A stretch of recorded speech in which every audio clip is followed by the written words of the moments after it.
Hello everyone, welcome back to my channel. Today I'm going to teach you how to read sheet music because I am part of the marching band at my school and I know how hard it can be to actually learn how to read this stuff. So here's what I've learned so far. Okay, so it really depends on where you are in this situation, but most sheet music will be very similar. For instance, I am playing the flute, but it's very similar to the music that I've learned previously for piano and percussion instruments. So, let's start here. How do you read the notes? So, as you can see, there are lines, and inside the lines there's 4 spaces. Those 4 spaces represent F, A, C, and E. And each line also has a letter, E, G, B, D, and F. An easy way to remember this sequence is every good boy does fine. So, one thing that I would want to show you is that I found this one pretty hard. So if your notes go above or below these lines, it can be hard to figure out what it is. For instance, here. My notes go above the line. Right here, it's a C. Now I'm going to explain how I got that answer. So, every good boy does fine. This final line at the top would be an F. And after F would come G. So the space in between would be a G. Then it would go back to A, then B, then it would go to C, which is how I got this answer. And if it was to go down instead of up, this is E. So below E, the gap would be D. Then it would go down and down and down, the same way you did when it goes up. So, another thing you need to know. This symbol that looks like a lowercase b means flat.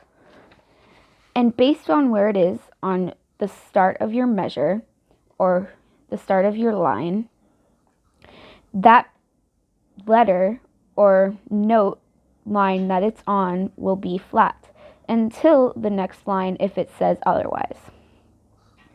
So this would be on the B. So that means that every B in this line is going to be flat. So there's no B's in this line, but let me see if I can find one. Where's there? I know there's, oh, here. So in this line, it's got the same thing. B is flat. This is how you would write a flat. Whether it's a C, an E, or anything, it's always going to have the lowercase b after it, which is why you have to write your notes in uppercase letters.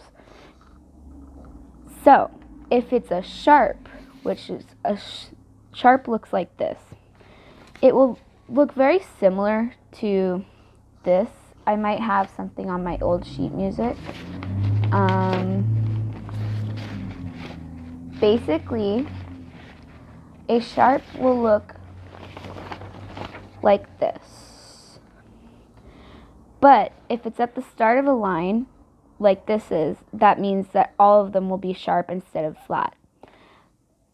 But if it's like this, in front of the singular note, that note, even if it says that it's a flat for this whole section, if that note has a sharp next to it, that note changes to a sharp. But none of the others do, and then it goes back to being flats.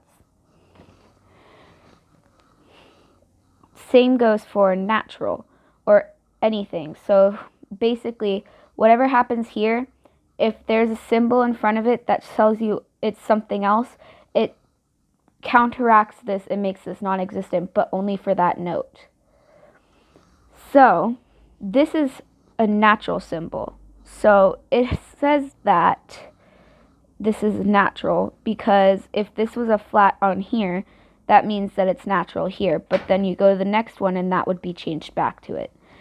But it's only based on where this is. So this is a B flat and an E flat. So only B's and E's in this line would be flat. The rest would be natural. This means that I have to skip 7 measures or break for 7 measures before I start playing again. So this is in 4/4, or no, this is actually in 2/4, which means that you count 2 beats per measure. So it's 1, 2, 2, 2, 3, 2, 4, 2, 5, 2, 6, 2, 7, 2, 8, 2, and then you do that all the way until you get to here. And the same thing goes for this. So how many this is, that's how many times you have to count your measure. So for instance, in this one, it's 4 beats per measure, which means that each of these is a measure, and there's 4 beats. So I go 1, 2, 3, 4, 2, 2, 3, 4, 3, 2, 3, 4, 4, 2, 3, 4, and so on. This stands for a break, which means that I would break for 1 measure. There is also a similar symbol, but it's, well, not a similar symbol, but it has a similar meaning, which is this. And this stands for a break, but it's not a long break, it's just like a breather. Then you have this. This symbol means that you have to repeat the line that you just made. So if I played this line, I would then go back and repeat it.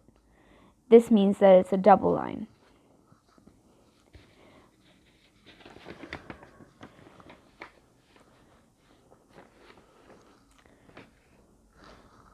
Then there's some more complicated ones, like you see all of these flats. So every note that these flats touch, just this big part on the bottom, is a flat.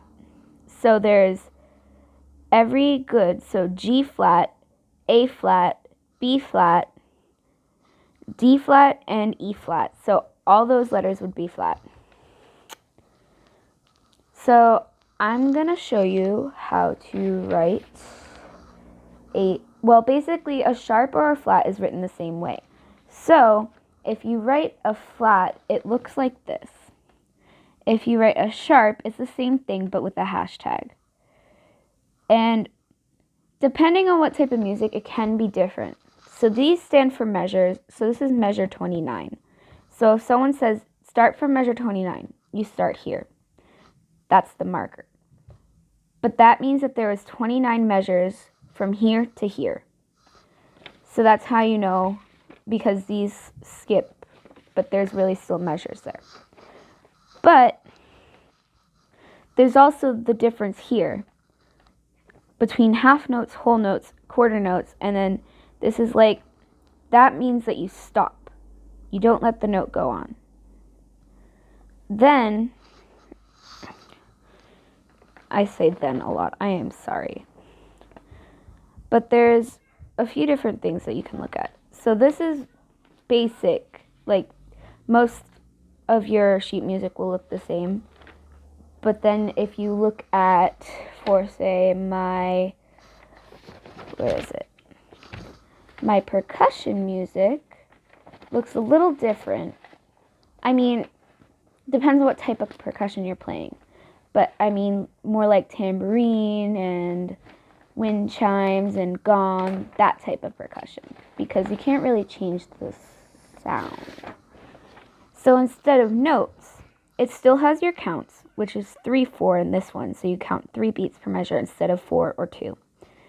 But instead of notes, it just tells you when to hit. So if this is a measure, you'd hit on the first beat in every measure.